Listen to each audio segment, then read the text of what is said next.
10 o'clock, Fox 10 Talks. We've got a lot of headlines to get to for you this morning. The video is really pretty shocking. And one of the questions people are asking is this. Now, that's sort of the full still image, but the actual rollover crash, when it happened on one of the busiest freeways, the I-17 near downtown Phoenix, we still don't know what caused that white truck to just literally veer into the lane of the car hauler. But we're going to try to learn a little bit more. Just the rescue operations, just first responders trying to get on scene was a tricky situation because that's one of the oldest parts of the freeway system here in the valley. It was difficult even for some firefighters to keep their balance as they were working on all of that. So we have that story coming up for you. And then did you see the video that came in just this morning? Watch this now. There was a car that ended up going airborne in White Plains, New York. Did you see that? And then right into the scaffolding of a building under construction. The whole thing pretty wild. We'll try to get you the very latest on that. So good morning, everybody. I'm Ron Hoon. Want to let you know we have one more chance for you to win a T-shirt. I'm going to tell you about that. But also today, here's what's coming up. What exactly is on this new McDonald's Value Menu 2.0? And is it going to be worth you maybe adjusting your drive-through habits? No more free Domino's for one guy who thought he had them for life? Imagine. Free Domino's pizza for life. And then Shannon Bream, she joins us every Friday morning. I hit her with a couple of different ideas that maybe you haven't even heard about yet. And what are the odds that they might actually be put into place in terms of what's the thinking going on in D.C. to try to bring these oil prices back down? It has nothing to do with the release of the Strategic Petroleum Reserve. It's a couple of other things that a lot of people are not talking about, but the more I started thinking about it, the more I realized, hey, that's really, that would be something to just kind of get a feel for whether or not any of these ideas would work. Here you go. The lines are open. We don't have any operators standing by, but we do check your entries. And so between now and 10:30, one more chance for you to win. We've got 5 of those I'm a Fox 10 Talker T-shirts to give away. You just go to fox10phoenix.com/contest, and it is a chance for you. We would love it. What we're doing basically is celebrating our first couple of weeks here on Fox 10 TV. It's so perfect because the show was really designed for once we wrap up the news, a little more casual, a little more conversational approach.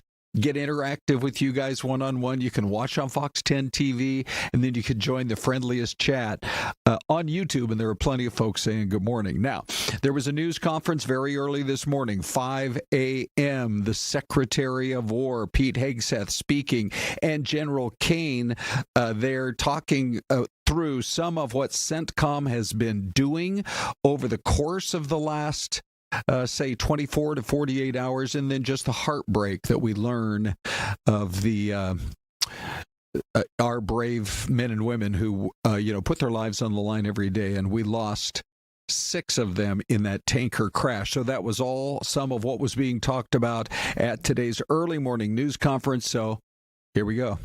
War is hell. War is chaos. And as we saw yesterday with the tragic crash of our KC-135 tanker, bad things can happen. American heroes, all of them. And as I have with all of them, as we have, we will greet those heroes at Dover, and their sacrifice will only recommit us to the resolve of this mission.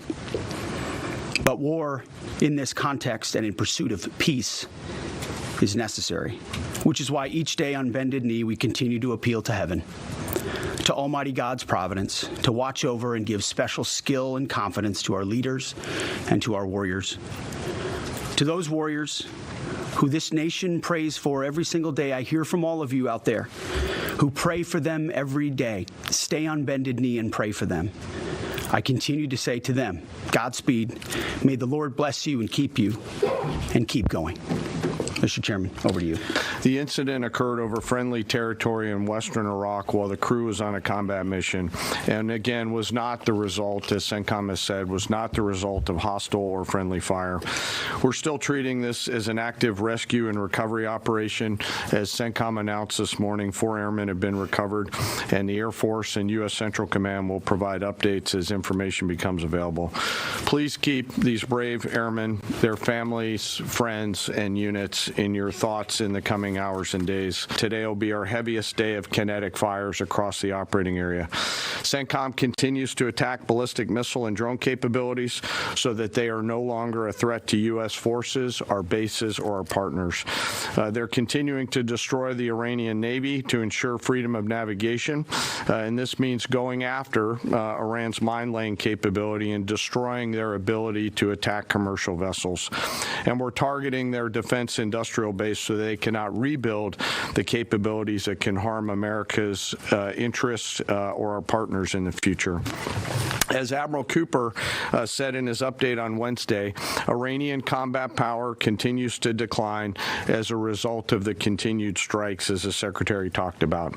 We've attacked over 6,000 targets, and our strike packages continue to launch every hour, and we've maintained an unprecedented number of sorties up overhead of Iran. CENTCOM is now persistently over the enemy, and a result, we've seen a reduction in missile and one-way attack fires, as the Secretary said. The only thing prohibiting transit in the Straits right now is Iran shooting at shipping. It is open for transit should Iran not do that. Now, there's a reason why we chose, as one of our primary objectives, destroy the Navy.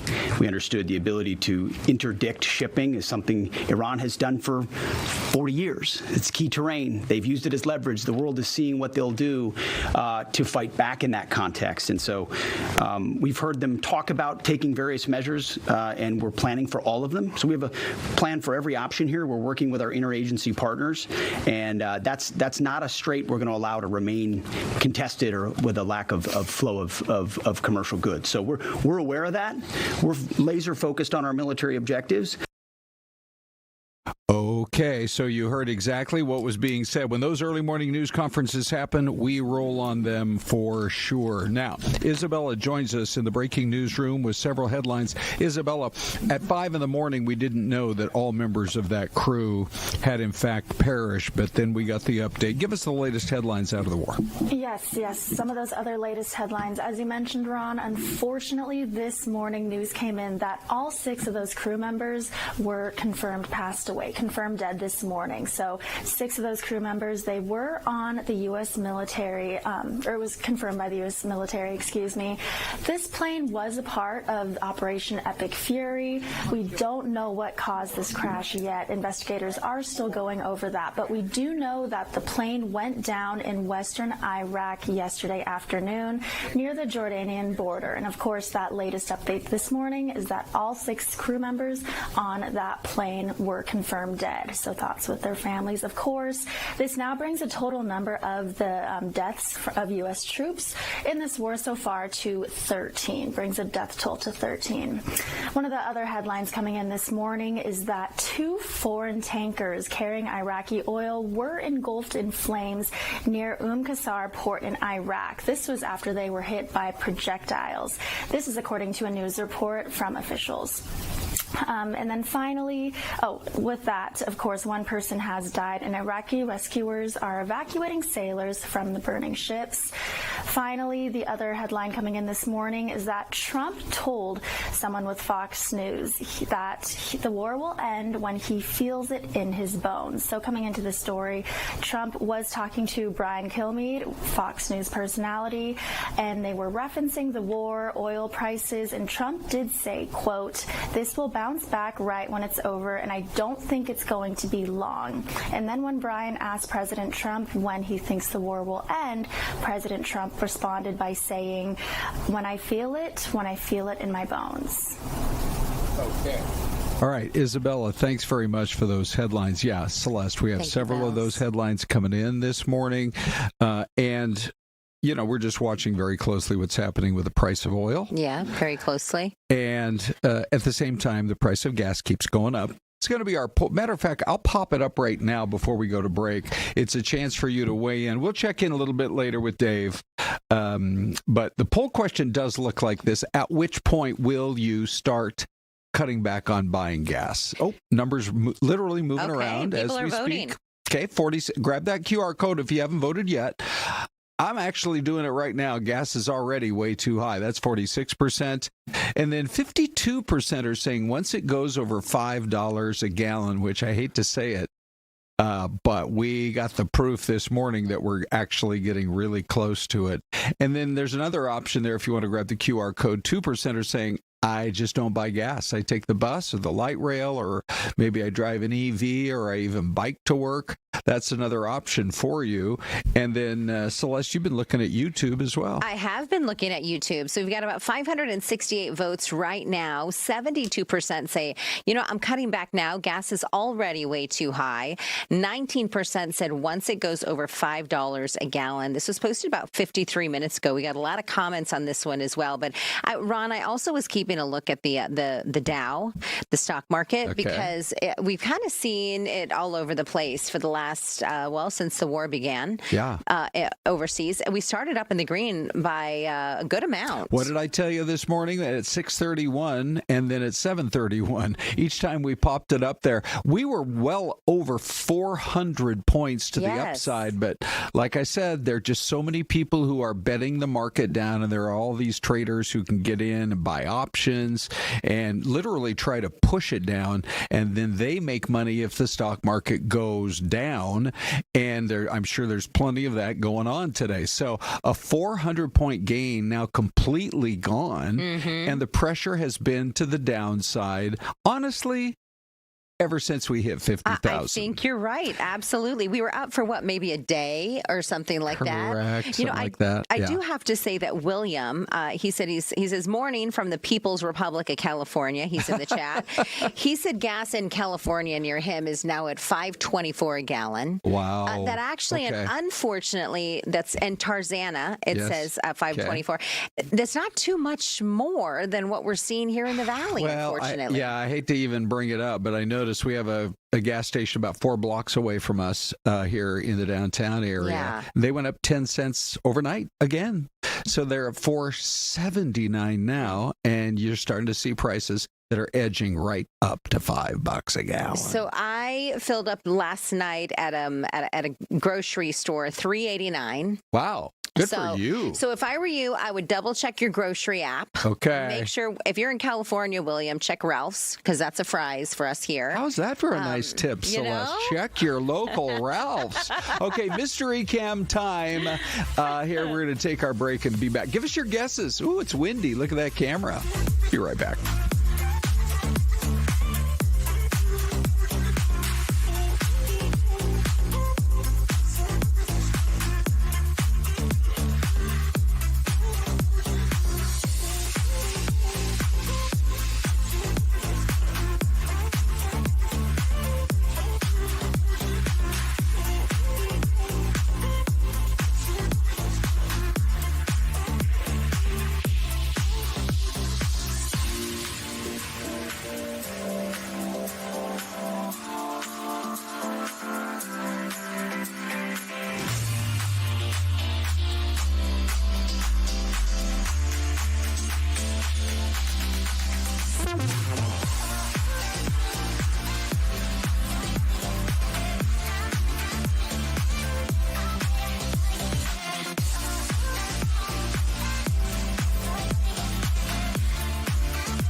Wow, it is windy on your mystery camera on this Friday. Yeah, somebody's going to have to climb up on that tower, Celeste, with a bucket of bolts and tighten those screws just a little bit. You probably up on the tower. Yeah, bolts, huh? Like the big ones. Yeah. The huge bolts. You know, the ones at the very end of the row at Home Depot, where you're like, who even buys bolts that big? Yes, Ron, I want to make sure that we remind all of you that today is the last day to try for a Fox 10 Talks t-shirt. Okay. We will do it again, but for this week, obviously, the big t-shirt giveaway. Okay. Go to the website and fox10phoenix.com/contest. Put your info in and don't, you could win. Don't give up. Okay. Don't give up. Don't give up. Don't give up. And we are going to make the announcement. Bells will have the announcement later on this hour. Also, quick note for all of you watching on TV, thank you for hanging with us. For sure. But you can join us on YouTube and join the chat that you see on the right-hand side. Just go to Fox 10 Phoenix on YouTube. Right. Go to the live option, and then we're right there. You'll find us right there. You can click on it and you can join the live chat. Let us know where you're watching from. And here's a quick note to all of you who are hanging on YouTube. During the breaks, Ron, sometimes we give you unedited material. Tell me more, Celeste. Like sometimes we'll just dish with you guys. Okay. You know what I mean? Yes. And we'll just say funny things or dance. We'll We'll say funny things, or so we think we're saying funny or things. Dance. Sometimes we get to see Ron dance. Sure. That's a highlight. Okay, let's go back to the mystery cam, Celeste, before we get... I feel us edging very close to a dance segment that I really don't want to do. But anyway, okay, so take it away. Okay, we have, let's see, we're talking coconut cream pie and food in here already. Okay, anyway, South Bend, Indiana says Outlaw Dynamo, very specific. I have a feeling maybe he's been here before. Paul Humphrey says Indiana. We have a lot of Indianas. Right now. And then also people are giving tips on where to find gas, the best prices on gasoline in the chat this morning. We've got a Sam's Club. We've got a Food for Less. We've got some locations that people are also mentioning in here.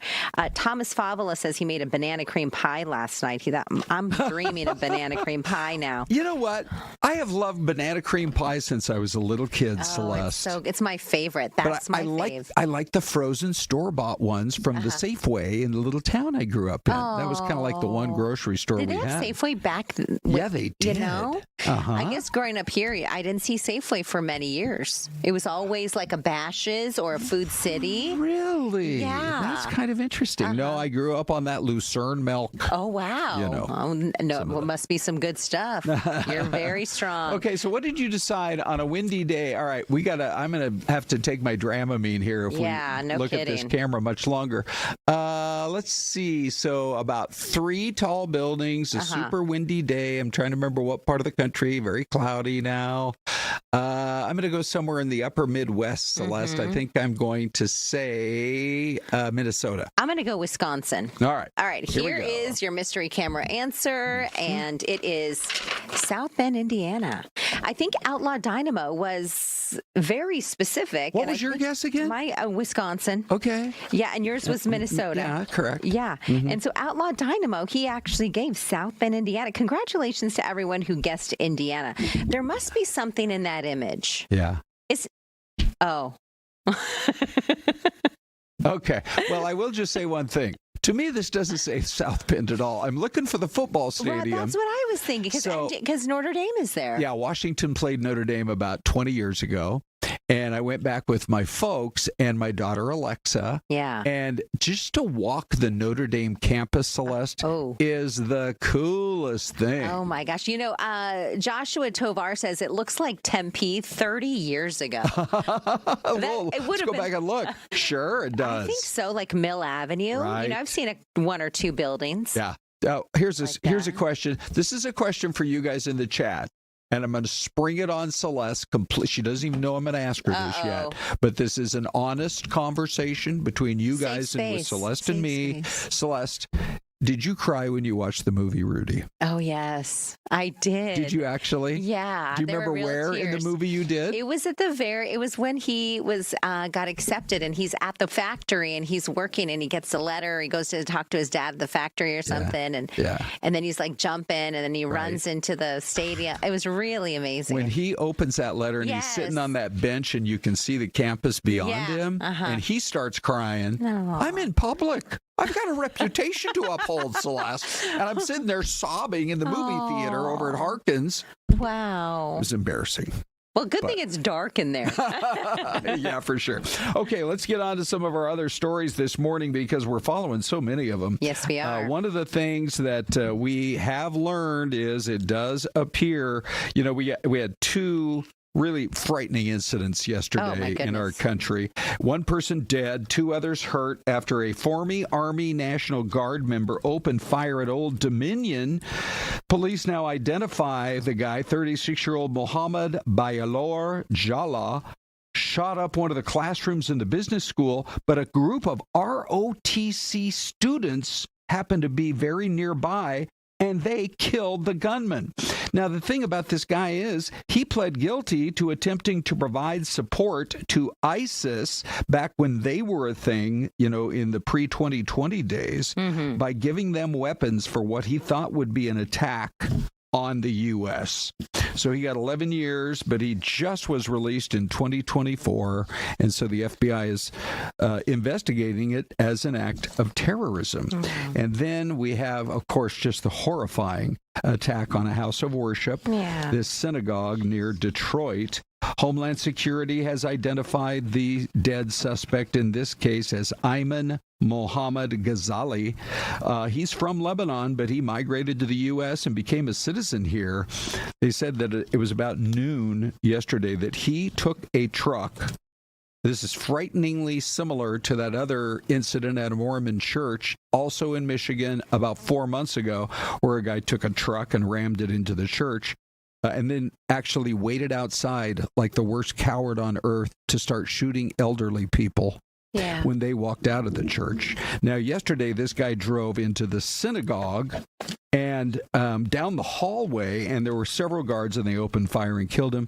And there was also a preschool there. So amazingly, none of those who were attending synagogue or who were in class or hurt in any way. There is a big concern. We've heard from a local rabbi here in the Valley and from the Sheriff's Department for Maricopa County, and they've increased patrols at local places of worship here in Maricopa County, and I think they've done it around the nation as well. The rabbi here locally was sharing with us, and he hopes for a call of unity. Across. It was really amazing what he said. We've had him here on Fox 10 Talks, and he is brilliant, and I just admire him so much for his calls for calm and for unity in the face of things like this. By the way, Gretchen Whitmer, the governor, spoke just a little while ago there in Michigan. She said this. Putting my theories into the press is not going to help an investigation, so I'm going to refrain from that. I do know that we have seen a rise in anti-Semitism. We have seen it over many years, predating the conflict, but certainly it is at a historic high, and I worry that that will continue. And so it's why I am calling on anyone with a platform to be very responsible with their rhetoric, not to identify or target the Jewish community. That is anti-Semitism writ large, and I don't think that any of us should permit or allow that to stand. And that's why I'm asking people to turn down the rhetoric. Gretchen Whitmer speaking there in Michigan. You saw the huge response from law enforcement and other first responders there in that situation in Michigan, Syleste. And a quick note, just kind of share again, there's been no threats at any Valley places of worship, but I think there's concern at places of worship around the country and in Arizona, and that's why there's going to be extra patrols around places of worship here in Maricopa County. But it's just heartbreaking to see, because in the past, Ron, it has been a safe space, Yep. for people to Of course, worship of and course. people of faith and different faiths. So very sad. Okay, on to some local headlines now where if you haven't seen the video yet of this this whole situation, the rollover, you got to watch close because it's a dash cam. I don't know, Syleste. I wonder if the guy in the truck was having a medical emergency. Oh, wow. I mean, it doesn't seem like it's a situation where he would have purposely done it or even been distracted. But then there's that old elevated part of the freeway that really has not changed much in about the last 30 or 40 years. True. On the I-17, not far from the Durango curve there, just a couple of miles. But, I mean, you take a look at firefighters as they were trying to get up to the scene. Now, right there, you saw that one guy slip. It's really steep, and it's the exact worst place to have a couple of vehicles kind of edging into each other and near the guardrails. Well, and the wild thing is when you look at that truck that flipped over and the cab is crushed, the man was thrown from the truck as it was tumbling down. Yeah. And that, in fact, may have been, we don't know, may have been what saved his life because that cab after was completely crushed. Yes. And amazingly, this is kind of a miracle, everybody survived this situation. They had obviously some minor cuts and bruises, likely having some, no doubt, some, fear and maybe even sadly, some nightmares after a situation like this. Because yeah, you would. But wow, what an ordeal! And it did look like either a medical condition, Ron, or something happened because it was like a slow veer. It was like he couldn't stop himself. Yeah. Okay, we'll learn a lot more about that. I'm sure the investigation is underway. But anyway, it is one of our big stories this morning. And a week ago, we were talking about that plane crash near Deer Valley Airport, and that was another medical miracle that everybody survived that one. And then, as far as I understand, Syleste, I'm going to play this video one more time. You have to kind of look off in the distance because there's this guy. Now, it turns out he's an elderly driver, but watch, here he comes, straight across the lanes, goes airborne, misses all those other vehicles. How'd you like to be the driver in that white SUV right there? You would be like, I'm getting out of this intersection right now. Even look That's at unbelievable. Well, look at the people that are standing on the corner waiting to cross. They probably were thinking, Syleste. my goodness, and they probably see the guy coming through, right? And, man, and he crashes right into that building under construction. He was going really fast. So it was an Acura MDX. It was heading east on Main Street, and all of a sudden it veered right, hit the island, went airborne. The 80-year-old man there, White Plains Public Safety, saying they did take him to the hospital. Looks like he's in stable condition. And they actually said the scaffolding added some complications. They want to make sure everything was safe and nothing came crashing down. Once again, law enforcement and first responders having to deal with a situation on the ground. And quick note, that was a Buffalo Wild Wings and no injuries there either. Oh, here's the aftermath right there. Yeah. Thank goodness for the Buffalo Wild Wings. All right, we're back in 2 minutes with Fox 10 Talks.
What are we doing, Celeste? Welcome back, everyone. That was your Friday dance break. Remember we used to do that on AZAM every Friday? Yes, I do. Yeah, we used to. And so I'm trying to remember. I think that was Alexis Del Chiaro. It was, yeah. Who anchored here like 25 years ago, 20 years ago maybe. And she's like, we should dance every Friday. Yeah. And it was a thing. And then when I started, even if you were in the field, like we would dance, and then they would stick it in the show, and all the producers would dance in the newsroom. Yeah. You know, you would dance. Oh, Celeste, I wanted to pop up a camera shot here. Yes. Put on your memory banks. Remember this time yesterday morning I showed you a live picture from Yakima, Washington, where all my relatives are watching today. Shout out to Jeff Hoon, he's watching. Hi, Jeff. My beloved cousin, as I always call him, Mike Hoon, his wife Kelly, Carrie is watching, and Matt and Haley, the whole gang. Wow, look! Is it like a party? Do they bring snacks? Like no, they're all scattered across the whole country. But this is the beauty. You can watch it on YouTube from anywhere. Is. So just put on your memory banks and tell me if you think this is still the shot of Yakima or not. Okay. Do you remember what that last one looked like? I do remember. Okay, go for it. Now, does this say Yakima? This says Florida to me. Does it? Okay. Where is this, Ron? It could even be Chicago. When I first saw it, I thought maybe it was like Michigan. Oh, they're moving the camera. Oh, let's see what they're doing. Oh, now they're showing us the freeway system. This is good. So if any of you in the chat know where this is, let us know. Or if any of you in the chat know where Yakima is, let us know. I love Yakima. Oh, my goodness. It was always a kind of a fun trip for us to go down and see relatives there. But anyway, they're all watching this morning. It is Chicago. Oh, Celeste. Nice. It's Chicago. It's Chi-Town, I guess is what they call it. And by the way, yes, Darla Nickel is in the app. And we've been talking about grocery stores having the best gas prices, potentially, obviously, and they're sharing all the locations in the chat. And so it got us thinking about old grocery stores. And I threw in growing up, I used to go to Smitty's. Oh, yeah. Do you remember Smitty's? It was here in the Valley. Smitty's, you almost had to go through the pool equipment and the patio equipment to get to the groceries. Remember? I don't remember that as a kid. Don't you? And I also remember Thrifty's ice cream. Oh, yeah. With the square scoop. Right. They had the best butter pecan. I probably should have been born in like the 1950s. Really? Why? Because butter pecan was big. Not so much anymore. That's my fave. Okay. But, folks are talking about it. So good morning, everyone. If you had an ice cream, you guys, that you wanted to see come back that's not that common anymore, what would it be? There's something to chat about. That could even be a viewer voicemail. And people love talking about Foodie Fridays. We all know that there's vanilla and strawberry and chocolate, right? Yes. We know all about that. Are the same. Yeah. But Celeste says bring back more butter pecan. Yeah. And I say bring back the grape ice cream. I know I'm standing on an island, but they used to have it at one of our, I think it was Handel's. Handel's doesn't have it anymore? No, they took it off the menu. Handel's has a great birthday cake ice cream. Oh, is that right? Ooh, I actually called Handel's and they said, no, we're not bringing it back. I'm like, fine. Did you say, do you know who I am? I did not drop the famous line, do you know who I am? I was just a random caller, just, conducting a survey. How many scoops of grape ice cream do you have back? Maybe they're listening now, Ron. Celeste, by the way, our phone lines are closed. Our bank of operators, which, by the way, looks about like this. Big James. Yeah. And bells. If we had a bank of operators, they'd look like these two right here. Yes. Okay, Dave and Isabella. The lines are closed, and Isabella is going to give us the names coming up in another 15 minutes of who the people were that won the T-shirts. Looking forward to it. But let's do this. Let's see what's going on in the world of stocks right now. I'm going to pull it up. It's a real tug of war to even see if it can stay green today. But the price of oil is unfortunately still kind of stuck in that $94 range. At least it's not going up today, but it's still, it dropped about $1 or so. So this was all one of the big topics with Shannon Bream. When we had a chance to talk with her, of course, she's the host of Fox News Sunday. Hi, Shannon. Good to see you, Ron. Good to see you, too. President Trump was posting about oil prices, but then he said, quote, "Of far greater interest and importance to me as president is stopping an evil empire, Iran, from having nuclear weapons and destroying the Middle East and indeed the world. I won't ever let that happen." So, Shannon, despite what originally sounded like some conflicting statements early on, it seems like he's come down squarely in supporting the war for however long it takes to eliminate the nuclear threat. Now, is that how you're reading it? And after saying on the campaign trail he doesn't start wars, he ends them, will he pay a price for it? Great question, because he's getting, of course, heat from the left, but also within MAGA world, who's like, listen, that's not what we voted for. This isn't what we want. His argument is, longer term, this would be a much more dangerous war if Iran had nuclear weapons. This conflict is aimed at wrapping that up relatively quickly.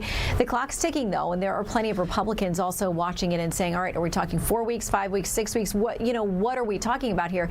There's also the issue of the enriched uranium, and we're waiting to hear how and if that has been recovered. That's a big part of this. But I think, week 1, week 2 is about degrading Iran's ability to respond and trying to get control of the Strait of Hormuz. Okay, so we've got to talk about gas prices. The closest gas station to our studios just went up another 10 cents this morning to $4.79. So at least here in Phoenix, we're getting close to $5 a gallon. Now, Shannon, it was only 10 years ago that the law was changed to allow oil companies in the U.S. to sell oil produced here outside of the U.S. So I got a couple of questions. Right. Could the president change that in a time of war with an executive order? And then what about Venezuela? They have more oil reserves than Saudi Arabia, number one in the world. I know their facilities are in bad shape, but a wartime effort to rebuild there could replace a big chunk of what's coming out of a volatile Middle East. Are you hearing anything about long-term planning in Washington? Because Iran's proving how unreliable Middle East oil can be. Yeah, so both of those questions, I wouldn't be surprised if the president tried to use an executive order with regard to the U.S. oil system, but he did note that the U.S. also makes money when oil speculation goes a little bit crazy like it is right now. So he notes that, but listen, if he does attempt an executive order, it will be interesting to me to see if there are lawmakers who file suit over that. I mean, do you want to be the person or the party who is going against the president on that particular issue? Maybe you do, and say, listen, he created this situation, we shouldn't, quote, break the law. So I don't know how much executive room he has to do something there. And on the issue of Venezuela, there are a number of big producers like the Chevrons and Exxons of the world who have had to be reassured. Like, listen, if we're going to go in and rebuild this infrastructure in Venezuela, we need to have assurances that we're not squandering billions of dollars in investment down there. Because you're right. I mean, the facilities have been degraded over time, and there have been concerns about reinvesting in them because of, who was running the country. So we have seen announcements that there are new investments going in by some of these really big oil companies that are U.S. based. That's going to take time to pay off, even if it does happen. Okay. Shannon, tell us about your show this Sunday. So you're going to hear from folks on both sides of the aisle, House members Mike McCall and Jim Himes, top intel guys, about not only the conflict, but also this government shutdown that is going on. And now we have TSA and thousands of other federal employees missing full paychecks. We hear about food drives and donations at airports. And, more than 60% of Americans say they live paycheck to paycheck. So even though these federal workers eventually get repaid, in the meantime, they got to buy groceries, they got to buy gas. And so is any of that going to start motivating folks on Hill to find a solution? Yeah, we'll find out, I guess. We'll see. Shannon, thanks. Always a pleasure to talk to you. We'll be watching Sunday morning out here in Phoenix. All right, so sure enough, these numbers keep moving around, Celeste. Now 52% are saying, I am at that point now. I'm at the point of fed up, and I'm cutting back on on buying the gas. Yeah. 40% say once it goes over $5 a gallon, which could honestly, that could happen next week. I hate to say it. Now almost 10%, 8% saying, I take the bus, I ride the light rail, I drive an AV, I bike to work. And so I don't buy the gasoline. QR code, that's how you let us know. All right, we're taking a look here at your YouTube poll. 821 votes on this one. I am now. Gas is already way too high, so they're cutting back now 71%. 20% of you say once it goes over $5 a gallon, I'm done. Okay. All right. Are we going to go to comments? A big D. Yeah, man, let's do it. That's right. Andy Hughes, 1776, says, in 2016, I bought my Tesla Model X, and with free supercharging for life, I don't pay for energy to drive my car. Wow. That saved me $60,000 in gas in the last 10 years. Z-Man 6513 says, everything is going up under Trump except my income, but I hear his billionaire friends are doing better than ever. And finally, Christine Carroll says, if it were only just high gas, then it wouldn't be so bad. This is just one more increase in all of our expenses, and it's just too much already. Really interesting comments. As always, you can vote on fox10phoenix.com/poll and right here on YouTube. Thanks, guys. All right, now, Dave, can I call a timeout on all of the plans we had for today's streaming show on Fox 10? Wow. Celeste, it's very rare that we do this. It's a full timeout. Ron is producing from the set. Well, I'm asking Dave if it's okay. Yes or no, Dave? Yes, of course. Okay, all right. He looks worried. Okay, well, here's... Yeah, right. Where are you going with this?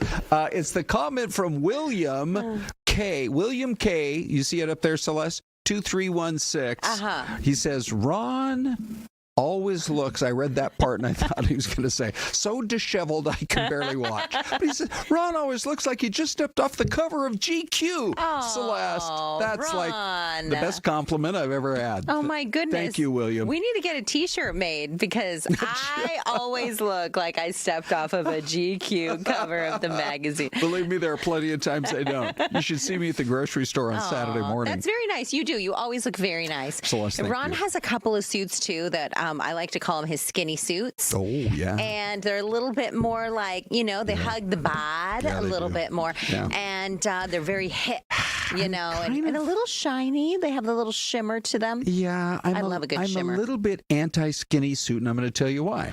And this is going to be my second bathroom reference of the week. We Probably shouldn't we even almost do it. talked about urologist yesterday. I guess. You want to give him a plug? No. But I did want to say, here's why I'm opposed to skinny suits. Okay. Do you tell me if this has ever happened to Gary? And we can ask Big D, too. One day I went into the stall, and I had my phone in my pocket. Oh. And with the skinny suit, it's very easy for things to fall out of your pocket. Did it fall in the urinal? This was not the urinal, Celeste. It was the other one. Toilet. Oh, your phone fell in the toilet. Did you clean it? What happened after that? Did you have to reach in and get it? Oh, I was doing everything. I was blowing on it. I was blowing air. Anybody got rice? Yeah, You put it in- the rice. I did. I put it in the rice. I was so petrified. I don't think it no. actually. Dave, has that ever happened to you? You're a sharp dresser. Yeah. No, it has not happened to me. I'm very lucky. Dang it. Okay, Brian. He did wear a suit, Dave. Did you see Dave's Brian new says bio? no. Did you see Dave's new bio pic? He was wearing a suit. Man, Dave, you got to. What's your? We'll find out, but we got to hit a break Talk about here. the cover of GQ. We'll tell you more coming up.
This is so crazy. We're seeing 100 degrees here in Phoenix, and this is somewhere else around the country, and it is snowing. By the way, Celeste, I noticed one of these other stations. You know, there's still other TV stations that are on the air.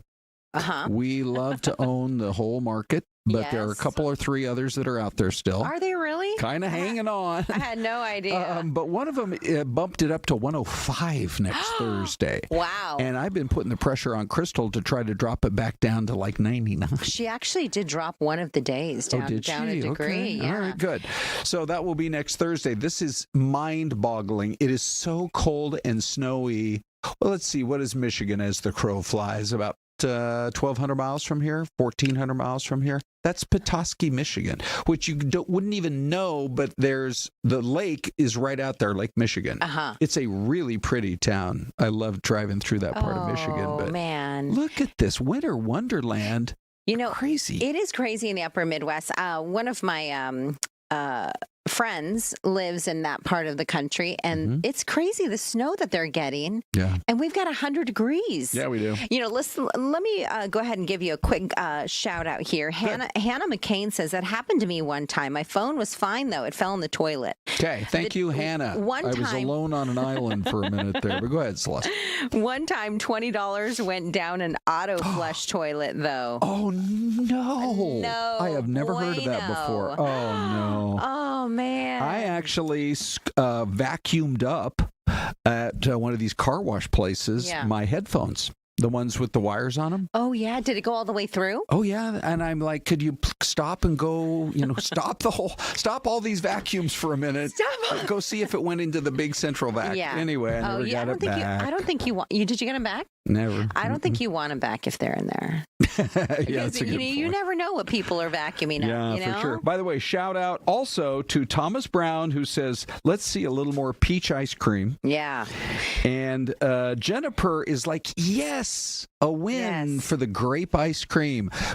Whichever store or ice cream joint brings back the grape ice cream, we got to go do a story on them. You know, Ron, now I'm thinking, Darla Nickel says, you are not alone, Ron. It happened to me once. So the two ladies reminded me of a time I was at Lake Pleasant doing a live shot. Yeah. And I had the phone in my back pocket. Okay. And I went to the restroom. Forgot because we actually, our earpieces when we're working out in the field, they connect to our cell phones. Yep. And I had my earpiece connected with a wire to my phone. And the wire was connected to the hip bone, and the hip bone connected to the thigh bone. So what happened? And so I go into the stall. Oh, man. And the phone is in my back jean pocket. Yeah, right. Next thing you know, it's in the toilet. And it was gone, right? I mean, you can't. I don't mean it was flushed down, but you never got it back because once they get wet. No, and it was like, oh man, you know the phones, sometimes you forget where you have them. By the way, ladies and gentlemen, Kyler Murray is already landed on a new team. It's the Minnesota Vikings, and he couldn't be happier. Check it out. Since I started playing tackle football, I was 7 years old. Genuine fandom. Ran deep, Vikings gear through and through. A lot of purple in my household. I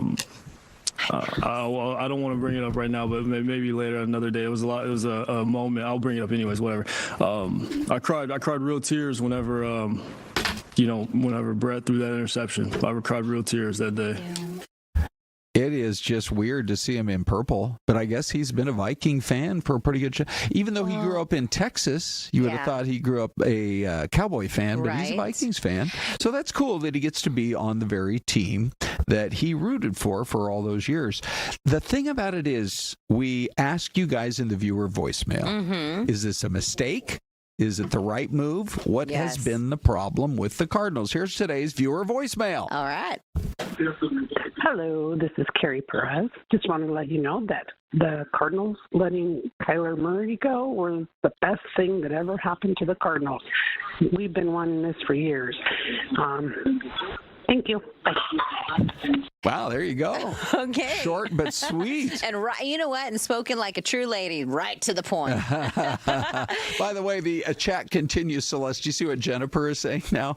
So online we have the friendliest chat, and Jennifer says, there was this one time my grandma accidentally flushed the car keys down the toilet at the casino. Oh, auto flush. Because they had an auto flush. Man, those things need to be banned. Well, and sometimes they're loud and really powerful. Yeah. And you just got to really watch out for those things. By the way, viewer voicemail. I think today we decided it was going to be on the value meal or the value menus. Do you feel like you get a value anywhere at these drive-thrus? No. Bella, do you want to jump in on this? Hey, Bells, welcome. Do you get it? I'll tell you one, honestly, and I've got it now that they dropped the price, and I bet I've got it maybe 5 or 6 times in the last couple of months, is the Dave single. Celeste, what are you laughing about? I'm serious. I called Ron yesterday afternoon. Ron and I sometimes will chit-chat after the day. And kind of have our own little post show. Yes. Anyways, I called Ron. He's like, actually, I just picked up a Dave's burger. It was a humble brag. $3.99, and that's a good piece of hamburger meat right there. So yeah, anyway. You were there yesterday. I was, and you and I were chatting all about it. Okay. Anyway, viewer voicemail. Where do you get a value? Where do you wish you could see better value? And maybe we'll play some of those on Monday. So this is so cool. We get to have Bella here. We do. We always love when you come. Hi, thank you. We miss you when you're not here. I know. So you have winners for the T-shirts. I do. Very exciting. The winners, I can read them now. We have Glenn and Mesa. Okay. John and Tempe. Okay. Brian in Casa Grande. Oh, a little south of the valley. Sarah in Glendale. Oh, man. And Cheyenne in Phoenix. Nice. We have a is nice like mix. The perfect mix of cities. Yeah. Totally. By the way, I saw a story about the factory, the Lucid factory. Oh, down in Casa Grande. And they say that they're going to start actually making money. Yeah. Because lately, they've been losing money because they're a startup. Well, I think by the end of the decade, they were saying. But that plant is incredible. Yeah, it's enormous. I've driven by. And Arizona should be so proud that we are an EV headquarters for a company that says they are finally going to roll out more of a mid-price car. Yeah, that's what they always needed to do. And I think they're going to get some good response from the public when they do, because everybody is looking to kind of shave stuff off their budget, be able to feed the family, make the car payment, and with gas prices, we don't know how long this is going to last. No, we don't. And so I think that company is moving in the right direction. I think so too. Yeah. I want to invite you guys tomorrow at 10 a.m. In downtown Phoenix. It's actually at 3rd Street and Palm Lane. 3rd Street and Palm. The Phoenix annual St. Patrick's Day Parade will be happening. Now, not sure why the house is moving down the road, Mom, but I'll keep waving. There's a little girl inside there. I don't know if you can quite make her out or not. I took that pic at one of the previous parades. And then this one, this is so true. It is totally a family affair.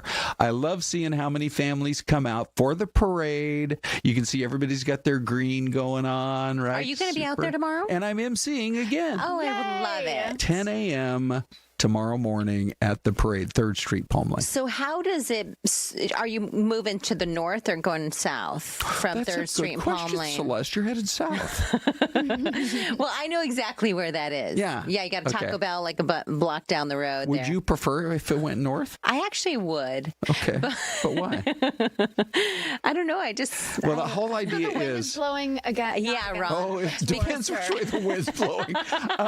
Well, the whole thing is you go south because then you just walk right over to the Margaret T. Hance Deck Park, which is where the Irish Fair is all day long, and then with fun events. And there can be snacks, and then you have the Irish Cultural Center not too far from That's Margaret right T. where Hance it is. Park. No, it's right in the park. Yeah. A couple other pictures here. It was my honor in 2014. I can't believe it's been 12 years to be the Grand Marshal of the St. Patrick's Day Parade. John McCain was a Grand Marshal one year. I'm trying to think. Michael Bidwill just a few years ago was a Grand Marshal. Oh, wow. I had no idea he was Irish. Yeah. So, and then it was really cool because the whole fam came out. That's Renee that's awesome. and me and Jordan and Kelsey and Lex. That was before Lex got married. I'm not trying to purposely leave out her husband. And then Michelle, before Michelle got married, and then Mom and Dad. So sweet. just 12 years ago. It was such an honor. And we hope you'll come out to the parade tomorrow. So 10 a.m. tomorrow. Yep. You're going to be on 3rd Street in Palm Lane. Correct. And right now the plan is to go south. We'll see which way the wind goes. We'll see. Well, now Celeste says go east. Now that I know the plan, I do have to say, for those of you who live in the Valley, Margaret T. Hance Park, they have this big plan. And if you don't live here, you know what Central Park is like in New York. Right. The big plan is to make it like a Central Park, but on a smaller scale. Wouldn't that be awesome if that really was the case? I know. Yeah. Maybe they'll have a Mickey D's somewhere nearby, too. Ooh, I would love those that. golden arches. Okay, so let's just talk to you guys about what's actually on, what's going to be on the McValue 2.0, because I did some digging. Ready? They are going to offer, hold on here, for $3, 4-piece nuggets. It's just 4 pieces, 4 nuggets, or a sausage biscuit. Let's see. They also might have value burgers, depending on the location, for $3. They're going to have a $4 breakfast bundle. Ooh. They're going to have their $5 meal deal, which will be a McChicken or a McDouble, and the McNuggets and a drink and fries. What about the fish sandwich? They have a decent fish sandwich. I don't see it here. The Filet-O-Fish. The Filet-O-Fish. Yes. Yeah, they have a decent fish sandwich there. How about the Shamrock McFlurry? Ooh. Because it's St. Patrick's Day. Yeah. They should do a deal with that. So have you gotten one yet? Not yet. No? What would you mix in there? I guess they only offer like M&Ms and a couple of other mix-ins, right? It's not like when you go to Culver's and they have like 20 different mix-ins. No. Yeah. Okay, well, anyway, that's what's in there. And let's just real quick, you guys, try to squeeze in the story about the guy who doesn't get free Domino's for life. Oh, I know. Okay. My goodness. Heartbreaking. It is sort of heartbreaking. Imagine if you had a tattoo. Yeah. Right? And you were, you earned, I guess, by getting this tattoo, free Domino's for life. Yeah, okay. The guy's name is Dmitry Metsensiev. He was one of 300 winners in their 2018 Domino's Forever campaign. They were supposed to get 100 free pizzas a year for 100 years. But then they canceled the promotion in 2023 after the franchise license was canceled. And so now he doesn't get free pizza anymore. No, he doesn't. So sad. Yeah, I know. And now he's got the tattoo. Oh. He's taken them to court. I don't know how the court system works. This is Russia. You probably guessed by the name of Dmitry Metsensiev. But gosh, I'm on that Russian side. Yeah. It's rare. But hey, man, good luck. It sounds like you should have got the pizza. I think you like him because his name's not Putin. That's why I think you're on his That's side. for sure. Thank you for joining us, everyone. We so appreciate it. We're going to leave you with this snowy scene, Ron. This is great cuddle weather. Yeah, Petoskey, Michigan. Bella, thanks for hanging out. Yeah. Thanks, Bells. You guys, too. All right, we're going to continue on YouTube with Anita and Ty on television. We'll see you Monday. Have a great day.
Welcome on in. Happy Friday. We're going to keep things rolling here on Fox 10 Talks now at 11. And we have another jam-packed show for you. We're talking about the Phoenix Lights.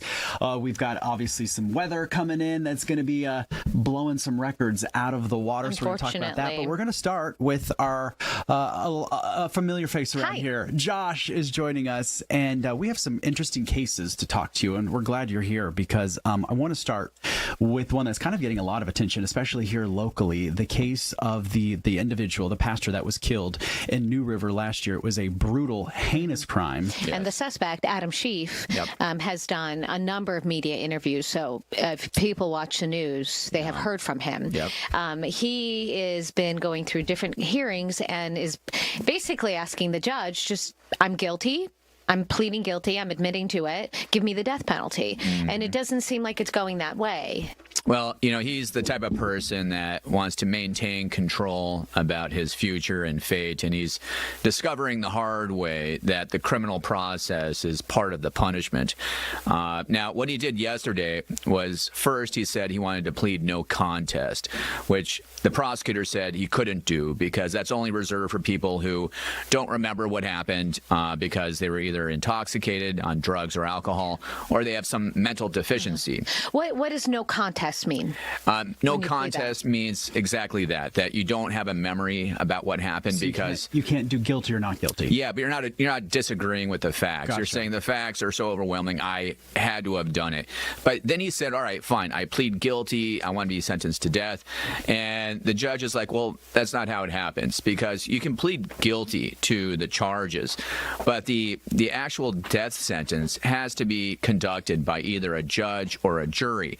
And this goes back to English common law back in the 1500s. So there's this old case where a husband disappears, and the town thinks that it's the wife's lover who killed the husband. So they torture. Tale as old as time, right? Tale as old as time. And so back then it was okay to torture somebody to elicit a confession. And so the lover, under torture, confessed to killing the husband. And as a sentence, they hanged him and he was dead. About 2 years later, though, the husband shows up. And, apparently, I wasn't expecting that. Yeah, apparently he went on a religious crusade and forgot to tell everybody. For 2 years. For 2 years. He comes back, and they realize, oops, we accidentally killed somebody based solely on a confession. So now, ever since then, the criminal law has required that you have to have more than just a confession. You have to have what's called corpus or evidence. And here, so just because a defendant is saying, I did it, I want the death penalty, the judges still want to hear evidence that corroborates what he's saying. So that's why there has to be an individual fact-finding session, because once the death penalty happens, it's irreversible. Sure. And they want to make sure they got it right. We have that sound. Let's play it now, and then we'll come back and kind of talk more a little bit about this. So if you haven't heard it, this was Adam Schiff in court yesterday talking to the judge. I have no mitigating factors, and I can see that there are two aggravating factors. I don't even need to read that. I mean, it's an undisputable fact that the victim, Pastor Bill Schoenman, was over 70 years old. It's an undisputable fact that the crime was heinous in nature. I intended it to be heinous. So there are two aggravating factors, and I have no mitigating factors. That's why I'm saying, why do we have to drag this on and on and on? Why can't we just go to sentencing? I'm not contesting anything. Before I was even indicted, I gave a full confession to the FBI. I did 4 interviews with 4 separate media outlets. From day one, I've said I did this. These are the reasons why I did this, and I'm not contesting anything. And my speedy trial rights went from 5 months to basically 2.5 years, and we're dragging this out in the interest of justice. What about the victims' families? What about me? What about my family? We want closure so we can move on with our lives. Okay, this is really interesting. He's talking about mitigating factors, aggravating factors. He's talking about just give me the death penalty. Yeah. A lot of people listening to this and saying, well, why waste taxpayer dollars on a trial if this person is saying, here I am, I'm done? Why can't they jump ahead? I mean, he mentioned, why can't we just go right to sentencing? And you mentioned that maybe they can't just do the death penalty, but why can't the judge just be like, all right, if this guy wants a super speedy trial, why can't can't they do that? Well, they can. There's a hearing at the end of next month where he can plead guilty to the charges, and then the next process is having the death penalty phase, where they can either have a jury determine it or they can agree to have a judge do it. Now, this is interesting because it used to be that judges in the state of Arizona would be the ones that would decide if someone got the death penalty. But defense attorneys didn't like that. They wanted juries to be able to decide.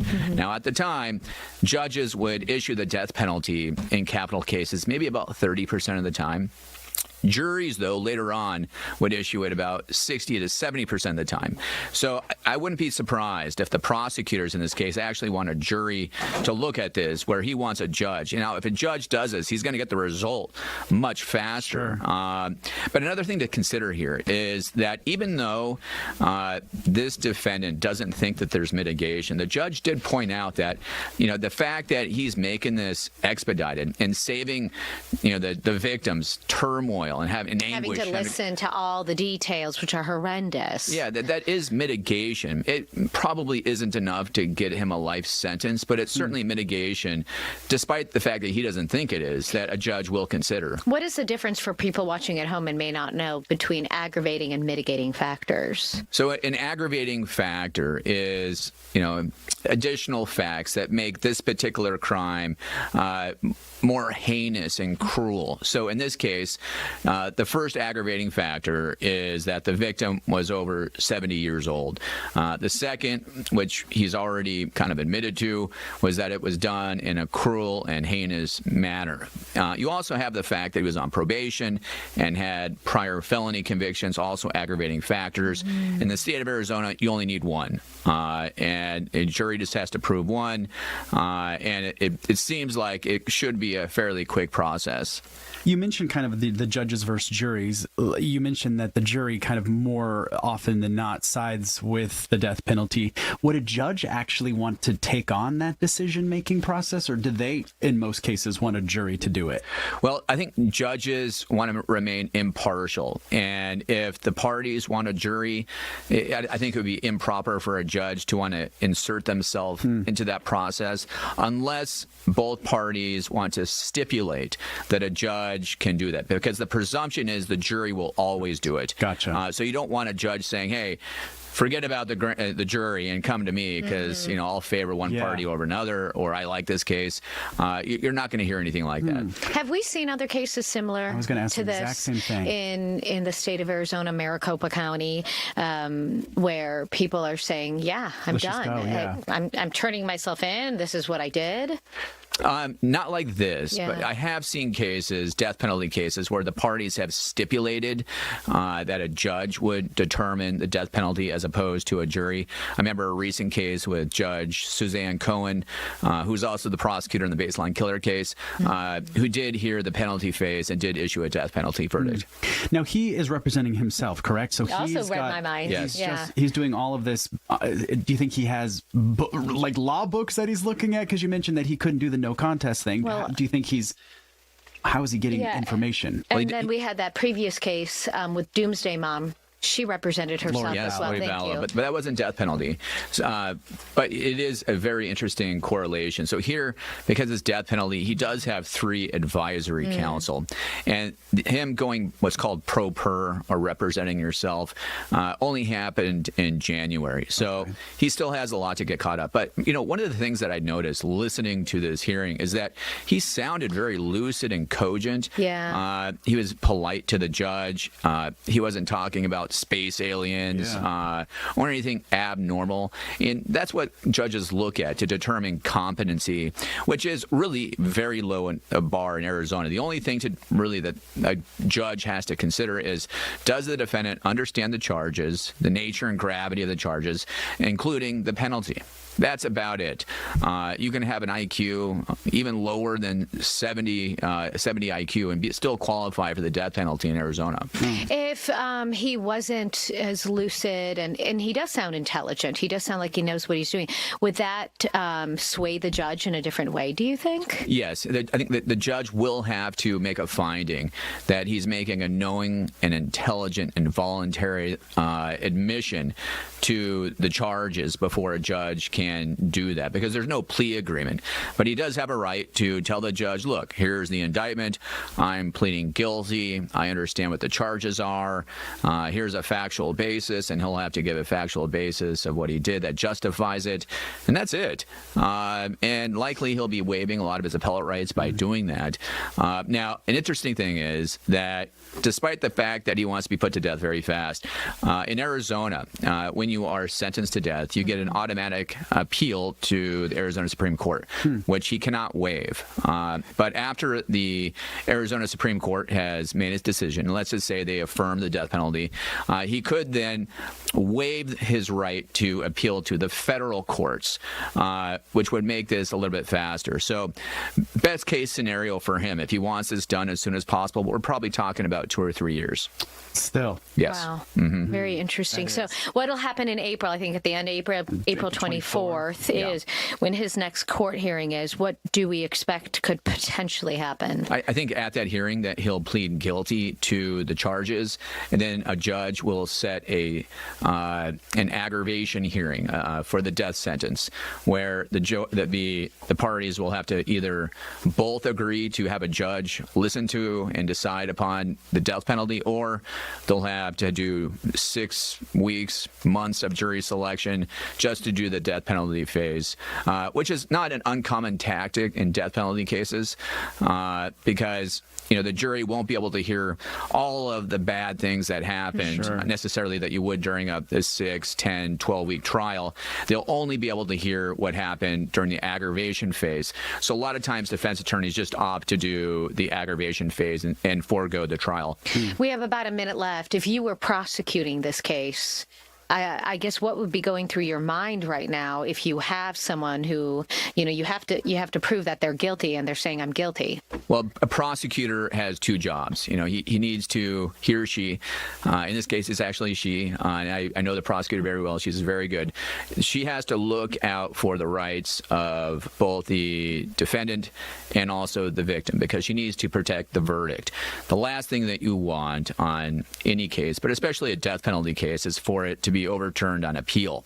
So if one of the defendant's rights isn't or is being violated, she has to be proactive because she's dealing with an uneducated client who may be intelligent, but he's uneducated with the law, to make sure that his rights aren't being violated. And so that's an added component to and a nuance to these kind of pro per cases. Fascinating. Thank you. Sure. Have a great weekend. Be crazy. safe. All right. We're going to take a quick break. We'll be right back. Have you back in April when he goes back in. That's right. Thank you.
Welcome back in.